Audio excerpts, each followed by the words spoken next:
మనము భారతీయులం దేశ అభివృద్ధికి ఎలా ఉపయోగపడగలం? ఇండియా డెవలప్డ్ ఎకానమీ మోడల్ మారుతుంది. ఎందుకు?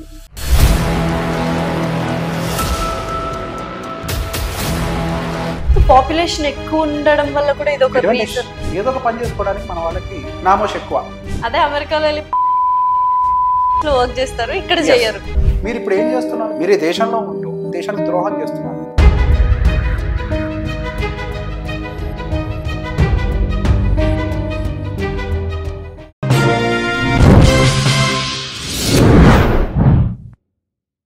హాయ్, హలో, నమస్తే, welcome to our channel. So ప్రస్తుతం మనతో పాటు స్టూడియోలో ఉన్నారు సర్టిఫైడ్ వెల్త్ మేనేజర్ రేవంత్ చల్మల గారు. నమస్కారం రేవంత్ గారు. నమస్తే అండి. ఇండియన్స్ అంటే మనము భారతీయులం దేశ అభివృద్ధికి ఎలా ఉపయోగపడగలం? Okay, that's right question. India is growing, but Indians are not growing. So GDP wise గా, ఎకానమీ వైజ్ గా we are at 5th position. Per capital income wise గా we are somewhere around 138th position. అతి తక్కువ దేశాలు, అతి చిన్న చిన్న దేశాలు ఉంటాయి చూసారా, మన పర్ క్యాపిటల్ ఇన్కమ్ అక్కడ ఉంటుంది. సో బేసిక్ గా దీని ప్రతిదానికి తీసుకెళ్లి గవర్నమెంట్ ఎవరినో బ్లేమ్ చేయడం కాదు. ఆ టాక్సేషన్స్, XYZ అవన్నీ మళ్ళీ సపరేట్ కాన్సెప్ట్స్, అవన్నీ పక్కన పెట్టండి. ఫస్ట్ మనం అనలైజ్ చేసుకోవాలి. ఓకే, సో బేసిక్ గా ప్యాట్రియాటిజం, ఇప్పుడు దేశ అభివృద్ధికి ఎలా తోడ్పడాలి అని అంటే ప్యాట్రియాటిజం, XYZ. ఇంతకు ముందు అంటే ఆర్మీలోకి వెళ్ళాలి, లేదా దేశ సేవ చేయాలి, అది చేయాలి, ఇది చేయాలి. ఇప్పుడు ఎస్, అవి పాతవి మారం, కొన్ని కొత్తవి కూడా యాడ్ అయ్యాయి. మీరు ఏ దేశమైనా చూడండి, కంట్రీ డెవలప్మెంట్కి ఉపయోగపడేది ఏంటి? ఫైనాన్స్. ఓకే, ఆర్థికంగా ఎంత బలంగా ఉంటే ఆ దేశం అంత బలంగా అభివృద్ధి చెందుతుంది. మనం ఇప్పుడు 5th పొజిషన్ లో ఉన్నాం. మేబీ ఇన్ ఫ్యూ ఇయర్స్ మన 3rd పొజిషన్ లో కూడా వెళ్ళిపోతాం. In couple of years 3rd position లో కూడా వెళ్ళిపోవచ్చు. బట్ ఇండియా డెవలప్డ్ ఎకానమీ మార్గం మారుతుంది. ఎందుకు? బేసిక్ గా డెవలప్డ్ ఎకానమీ అవ్వాలి అని అంటే మీ ఎకానమీ పెరిగితే సరిపోదు, పర్ క్యాపిటల్ ఇన్కమ్ కూడా గ్రో అవ్వాలి. సో మనం కాంట్రిబ్యూట్ చేయాలి ఎంతో కొంత. మనం కాంట్రిబ్యూట్ చేయడం అంటే మనం ఇవ్వడం కాదు, మనం ఇవ్వడం కాదు. పర్ క్యాపిటల్ ఇన్కమ్ పెరగడం అంటే మన ఆదాయం పెరిగితే చాలు. సో మీరు చేసే పని ఏదైతే ఉందో డిసిప్లిన్డ్ గా చేస్తే చాలు. That's it. How I will explain. Career లో ప్రోగ్రెస్ అవ్వాలి అంటే ఎగ్జాక్ట్లీ అది ఎట్లా? In terms of money. yes, in terms of money. So I will explain how. African countries చాలా వెనకబడి ఉంటాయి. One big reason is education, knowledge లేక. Correct, right. ఎక్కడైతే నాలెడ్జ్ బాగుంటుందో ఆ దేశం ఆర్థికంగా అభివృద్ధి చెందుతుంది. ఏ దేశం అయితే ఆర్థికంగా అభివృద్ధి చెందుతుందో అక్కడ ఇన్ఫ్రాస్ట్రక్చర్ బాగుంటది, గవర్నమెంట్ స్కూల్స్ బాగుంటాయి, హెల్త్ ఫెసిలిటీస్ బాగుంటాయి, అన్ని బాగుంటాయి. ఇప్పుడు ప్రభుత్వం ఏమైనా చెయ్యాలి అని అంటే వాళ్ళకి ఫండ్స్ కావాలి. ఫండ్స్ ఎక్కడి నుంచి వస్తాయి? ప్రజలు డబ్బులు సంపాదిస్తేనే వస్తాయి. You are contributing to the government and government will look after all this facilities. So US అయినా కానీ ఎట్లా డెవలప్ అయింది? అండ్ ఇంకొక సింపుల్ క్వశ్చన్ అడుగుతా. చాలా కంట్రీస్ లైక్ దుబాయ్ వాటిల్లో ఇన్వెస్ట్మెంట్స్ తోటి వెళ్తే గోల్డెన్ వీసా ఇచ్చేస్తారు. Why? They need that economic stability, right? So basic గా మనం ఎంత బాగా సంపాదించగలిగితే మనం గవర్నమెంట్ కి అంత బెటర్ గా కాంట్రిబ్యూట్ చేయగలుగుతాం. వాళ్ళు ఫ్రీగా గోల్డెన్ వీసా ఇచ్చారు, ఇన్కమ్ ట్యాక్స్ లేకుండా చేశారు, దట్స్ ట్రూ. కానీ వాళ్ళకి బిజినెస్ సైడ్ నుంచి వచ్చే taxes and employment creation is very important. In return వాళ్ళకి చాలా డబ్బులు వస్తూ ఉంటాయి.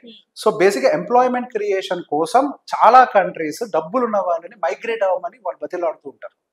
మన ఇండియాలోకి వచ్చేసరికి మనం ఏం చేస్తున్నాం? మనం మైగ్రేట్ అవడం పక్కన పెట్టండి, సో పెద్దవాళ్ళు పక్కన పెట్టండి, మన సామాన్యుల పరిస్థితి ఏంటి అని అంటే what data says unemployment rate ఎక్కువ, ఇది గవర్నమెంట్ బ్లేమ్ చేయడం. నేను ఇంకొక వర్షన్ చెప్పనా? Majority of the people are unable to get employed. అంటే సరిపడా నాలెడ్జ్ లేదు. వాళ్ళకి MBA డిగ్రీలు ఉండొచ్చు, బీటెక్ డిగ్రీలు ఉండొచ్చు, స్కిల్స్ అండ్ టాలెంట్స్ ఏవి? అవి లేకుండా ఏ డిగ్రీలు ఉంటే ఏం చేసుకుంటారు? సో మీకు ఎంత నాలెడ్జ్ ఉంటే, ఇప్పుడు బేసిక్ గా ఇండియాలో రిక్వైర్మెంట్ లేదా అని అంటే yes, there is requirement. And మన దగ్గర ఎంత స్కిల్డ్ లేబర్ అని అంటే, నేను ఏదో పొలాల్లో పనిచేసేవాళ్ళు అనుకోకండి, మన కూడా labour, we're also labour. We're skilled labour, they are unskilled labour, అంతే తేడా, right? So when we have skilled labour, India will attract lot of investments. చాలా కంపెనీస్ ఇక్కడ పెట్టుబడులు పెట్టడానికి వస్తూ ఉంటాయి. సో బేసిక్ గా ఎక్కడైతే స్కిల్డ్ లేబర్ ఉంటారో అక్కడ వాళ్ళకి తక్కువ రేటుకి మంచి స్కిల్డ్ లేబర్, అంటే తక్కువ రేటుకి బాగా దొరుకుతూ ఉంటారు. సో డెఫినెట్ గా ఇన్వెస్ట్మెంట్స్ ఇటువైపు చూస్తూ ఉంటాయి. సో పాపులేషన్ ఎక్కువ ఉండడం వల్ల కూడా ఇది ఒక రీజన్. అబ్దుల్ కలాం గారి డ్రీమ్ ఏంటండి? విజన్ 2020 ఎక్కడి నుంచి పుట్టుకొచ్చింది? By the year 2020, India will be the largest country with young population. అదే జపాన్ విషయంలోకి వస్తే యావరేజ్ ఏజ్ 45 గా ఉంటది. చైనా విషయానికి వస్తే యావరేజ్ ఏజ్ 40 to 45 ఉంటది. ఎక్కడైతే యంగ్స్టర్స్ పాపులేషన్ ఎక్కువగా ఉంటుందో అక్కడ వర్క్ ఫోర్స్ బాగుంటుంది. ఎక్కడైతే వర్క్ ఫోర్స్ బాగుంటుందో అక్కడ సంపద క్రియేట్ అవుతుంది. మన దగ్గర ప్రాబ్లం ఏం జరుగుతుంది అని అంటే సర్టిఫికేట్స్ కి ఇచ్చేటువంటి ఇంపార్టెన్స్ మన నాలెడ్జ్ కి ఇవ్వట్లేదు. Knowledge will not help you out. Google recent గా చెప్పింది, నాకు డిగ్రీతో సంబంధం లేదు, నేను నా స్కిల్ ఉంటే చాలు నేను ఎంప్లాయ్ చేసుకుంటాను, నువ్వు నా ఎంప్లాయ్ అవుతావు అని చెప్పి. సో బేసిక్ ఇక్కడ స్కిల్ ఇంపార్టెంట్. మీరు ఎంత yes certificates are also important కాదనట్లేదు, బట్ స్కిల్ లేని సర్టిఫికేట్ తో ఎటువంటి ఉపయోగం లేదు. అండ్ నెంబర్ 2, అన్ఎంప్లాయిడ్ గా అక్కడ పడి ఉండడం కంటే ఏదో ఒక పని చేసుకోవడానికి మన వాళ్ళకి కరెక్ట్ నామోష్ ఎక్కువ. అదే అమెరికాలో వెళ్ళి పెట్రోల్ స్టేషన్స్ లో ఫ్రూట్ మార్కెట్స్ లో వర్క్ చేస్తారు, ఇక్కడ చేయరు, నామోష్ ఎక్కువ. ఇక్కడ ఒకటే మాట చెప్తాను, కమల్ హాసన్ గారు చెప్పారు అనుకుంటా ఒక ఇంటర్వ్యూలో, even if you're a laboratory cleaner, be the best laboratory cleaner. మీరు ఏ పని చేస్తున్నారో సంబంధం లేదు, డూ ద బెస్ట్. మీరు ఏ పనైనా చేయండి, that will help you to grow at one some point of time. So basic గా మన దగ్గరకు వచ్చేసరికి ఏమవుతుంది అంటే, ఒక పని చేస్తున్నాం అని చెప్పుకోవడానికి నామోషిగా ఫీల్ అయ్యి అవసరమైతే ఇంట్లో ఖాళీగానే కూర్చుంటారు, కానీ బయటికి వెళ్ళి పని చేయడానికి మాత్రం ఇష్టపడరు. పోనీ బయటికి వెళ్ళి మన నాలెడ్జ్ గెయిన్ చేస్తామా అని అంటే, మీరు ఇప్పుడు ఏం చేస్తున్నారు, దేశానికి ద్రోహం చేస్తున్నారు. మీరు ఈ దేశంలో ఉంటూ ఈ కంట్రీ రిసోర్సెస్ ని యూజ్ చేసుకుంటూ మీరు నాలెడ్జ్ పెంచుకోకుండా కంట్రీకి ఏం కాంట్రిబ్యూట్ చేయట్లేదే. మీరు ఎంత ఎదిగితే దేశానికి అంత ట్యాక్స్ వస్తుంది, ఎంత ట్యాక్స్ వస్తే అంత డెవలప్మెంట్ జరుగుతుంది. ఎకనామిక్ డెవలప్మెంట్ ఎక్కడి నుంచి వస్తుంది, ఇండియన్స్ గ్రో అవ్వకుండా. ఇప్పుడు ఏదైతే మనం చూసామో ఆ డెవలప్మెంట్ సస్టైన్ అవ్వకపోవచ్చు. దేశం అంటే మట్టి కాదు, దేశం అంటే మనుషులు. ఇక్కడ మట్టి పెరుగుతుంది కానీ మనుషులు పెరగట్లేదు. ఆ మట్టి వాల్యూ కూడా పెరుగుతుంది, మనిషి మాత్రం పెరగట్లేదు. మనిషి స్కిల్స్ మాత్రం పెరగట్లేదు. తలసరి ఆదాయం ఎక్కడ ఉంటది అని అంటే ఎక్కడో ఉంటది. వెతికితే లిస్ట్ లో భూతత్వం పెట్టి వెతికితే అది కూడా దొరకదు. కంట్రోల్ పెట్టి ఇండియాను కొట్టాలి, ఎక్కడో కింద దొరుకుతుంది అప్పుడు ఇండియా.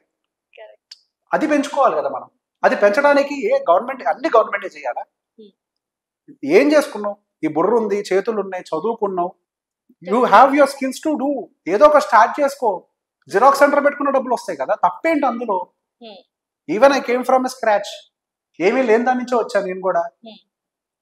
ఎక్కడో చోట మొదలు పెట్టాలి, మొదలంటూ ఉండాలి. ఖాళీగా పెట్టడానికి లేజీ కాదు, నామోషి లేజీ. ఎస్, అది కూడా ఉంది. So that's what happening. So basic గా నిజంగా దేశ సేవ చేయాలంటే, నేను యాక్చువల్గా ఇండియన్ ఆర్మీలో 10th క్లాస్ లో వెళ్ళిపోవాలనుకున్నా.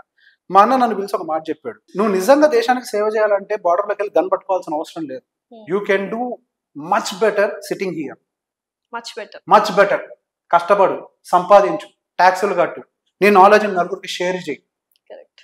Education is all about thing. Right, ఇప్పుడు నేను ఇక్కడికి వచ్చి మాట్లాడుతున్నాను, రైట్, అందరూ అనుకుంటారు ఏదో బిజినెస్ వస్తుంది. ఇప్పుడు నేను నాకు బిజినెస్ ఏం ప్రమోషన్ చేశాను, కంపెనీ పేరు అని చెప్పాను మీకు, I never said, right. So basic గా ఫస్ట్ ఎడ్యుకేట్ చేయాలి. ఎడ్యుకేట్ చేస్తే ఆటోమేటిక్ అన్ని సెటిల్ డౌన్ అయితే అన్ని స్ట్రీమ్ లైన్ అయిపోతాయి. సో అదేదో సినిమాలో మహేష్ బాబు చెప్తారు, రెస్పాన్సిబుల్ గా ఉండండి. మేము అంత రెస్పాన్సిబుల్ గా బార్డర్ లో పని చేస్తుంటే మీకోసం మీరు ఇక్కడ రెస్పాన్సిబుల్ గా ఉండాలి కదా. That's what. మీరు ఏం చేయనవసరం లేదండి. దేశ సేవ చేయటం అని అంటే మీరు వెళ్ళి జెండా పెట్టుకోవడం కాదు. మీ డ్యూటీ మీరు రెస్పాన్సిబుల్ గా చేస్తే చాలు. మీరు చదువుకున్నారు కదా, ఏదో ఒక ఉద్యోగం చేయండి. ఎంతమంది స్విగ్గీ బాయ్స్ లేరు, డెలివరీ బాయ్స్, బీటెక్ గ్రాడ్యుయేట్స్ కదా, వాళ్ళందరూ కష్టపడి పనిచేస్తున్నారు కదా. ఇప్పుడు ఇన్ఫాక్ట్ చెప్పాలంటే మన ఇండియన్ కాంట్రిబ్యూషన్ లో service sector started dominating. And you know what, Zomato will dominate Amazon in the next 10 years. No one knows this. ఒక సింపుల్ డెలివరీ బాయ్స్ ని క్యారీ చేసే జొమాటో అమెజాన్ ఎట్లా క్రాస్ చేస్తుంది? లాట్ ఆఫ్ ఎంప్లాయ్మెంట్ అందులో. Data is saying that Zomato has the capacity. ఇంకెంత మందిని employee చేస్తుంది? పోవయ్యా, జాయిన్ అవ్వ, సంపాదించుకో, be the part of the history. నామోషి ఉంటే మాస్క్ పెట్టుకో, సింపుల్ థింగ్, రైట్? సో ఇలా మనం దేశానికి కాంట్రిబ్యూట్ చేయొచ్చు. సో మీరు నేను చేస్తున్నాం, ఇక్కడ ఉన్న వాళ్ళు కూడా చేస్తున్నారు, because we are working, right? Okay, thank you so much Revanth garu. It's a lot of information and awareness actually create చేశారు. Will do lot of videos in next coming days. Thank you so much. Thank you.